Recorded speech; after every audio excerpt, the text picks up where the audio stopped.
پاکستان میں بڑھتے ہوئے بم دھماکے پشت پناہی کون کر رہا ہے؟ دنیا کے سامنے انکار لیکن پردے کے پیچھے حمایت۔ اقوام متحدہ نے افغان طالبان اور ٹی ٹی پی کے تعلق پر ایسی تفصیلات جاری کر دی ہیں جو پاکستان برسوں سے دنیا کو بتاتا آ رہا تھا۔ یہ تفصیلات کیا ہیں؟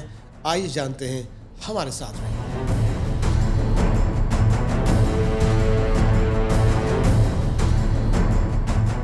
ناظرین، افغان طالبان حکام کی جانب سے ٹی ٹی پی کو ملنے والی حمایت ابھی تک ختم نہیں ہو سکی اور اسی ماحول نے پاکستان کے اندر حملوں میں اضافہ کر دیا ہے۔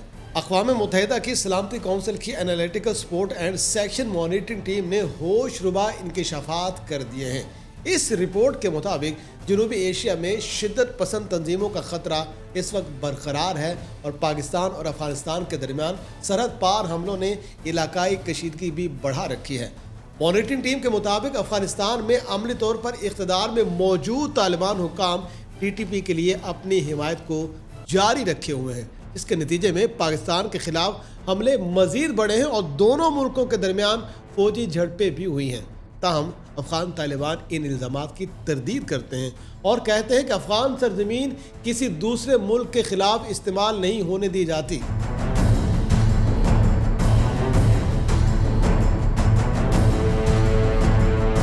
ناظرین، اعداد و شمار صورتحال کی سنگینی کو واضح کرتے ہیں۔ Pakistan institute for conflict and security studies کے مطابق صرف جولائی 2026 میں مختلف حملوں میں 205 افراد ہلاک ہوئے ہیں، جن میں 112 سیکیورٹی اہلکار شامل تھے۔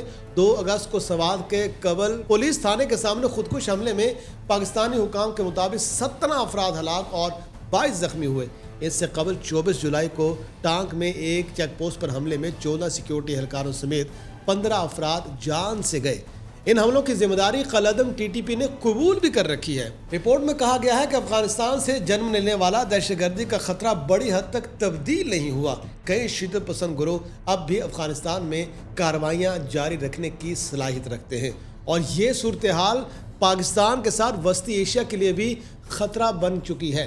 طالبان حکام نے داعش خراسان کے خلاف شمالی افغانستان اور کابل سمیت کئی علاقوں میں کارروائیاں کی ہیں، جس سے افغانستان میں اس کے حملوں میں کمی آئی ہے، لیکن پاکستان میں داعش خراسان کے حملوں میں اضافہ ہوتے دکھائی دیا ہے۔ ایک اور تشویشناک پہلو ہے جدید جنگی ساز و سامان۔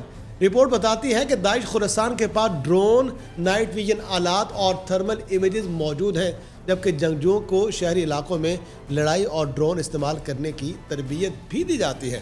بعض رکن ممالک نے خدشہ ظاہر کیا ہے کہ جدید ہتھیاروں اور نائٹ ویژن سسٹم کے پھیلاؤ نے قلعدم گروہوں کی لڑنے کی صلاحیت مزید بڑھا دی ہے، جس سے وہ سیکیورٹی فورسز کے لیے زیادہ خطرناک ہو سکتے ہیں۔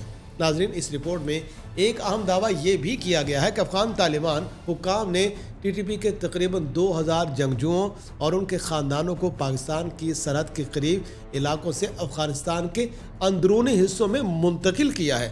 مقصد بظاہر ٹی ٹی پی کو قابو میں رکھنا بتایا گیا، مگر سوال یہ ہے کہ کیا صرف نقل مکانی مسئلے کا حل ہے؟ کیونکہ رپورٹ کے مطابق ٹی ٹی پی کی تنظیمی اور عسکری صلاحیت بدستور ایک بڑا خطرہ ہے۔ اس رپورٹ میں پس پردہ رابطوں کا ذکر بھی موجود ہے۔ دعویٰ کیا گیا ہے کہ طالبان رہنما ہیبت اللہ اخوندزادہ نے خفیہ رابطوں کے ذریعے ٹی ٹی پی قیادت کو تنبیہ کی ہے کہ پاکستان کے خلاف حملے بند کیے جائیں، ورنہ طالبان کی حمایت سے محروم ہونا پڑ سکتا ہے۔ اگر یہ اطلاع درست ہے تو اس کا مطلب ہے کہ طالبان قیادت پر دباؤ موجود ہے، لیکن اب تک ایسا کوئی فیصلہ کن اقدام سامنے نہیں آیا جو پاکستان کو مطمئن کر سکے۔ القاعدہ کا کردار بھی اہم ہے۔ رپورٹ کے مطابق 28 اپریل کو القاعدہ کے سرکاری میڈیا پلیٹ فارم اصحاب میڈیا فاؤنڈیشن نے ایک بیان جاری کیا، جس میں پہلی مرتبہ پاکستان کے خلاف کارروائیوں میں ٹی ٹی پی کی کھلی حمایت کی گئی ہے۔ رپورٹ یہ کہتی ہے کہ القاعدہ پہلے بھی ٹی ٹی پی کو نظریاتی رہنمائی، تربیت اور معاونت دیتی رہتی تھی، لیکن پاکستان کے خلاف براہ راست عوامی حمایت کا یہ انداز زیادہ واضح تھا۔ پاکستان کا موقف ہے کہ ٹی ٹی پی کو افغانستان میں آزادانہ نقل و حرکت، سہولت کاری اور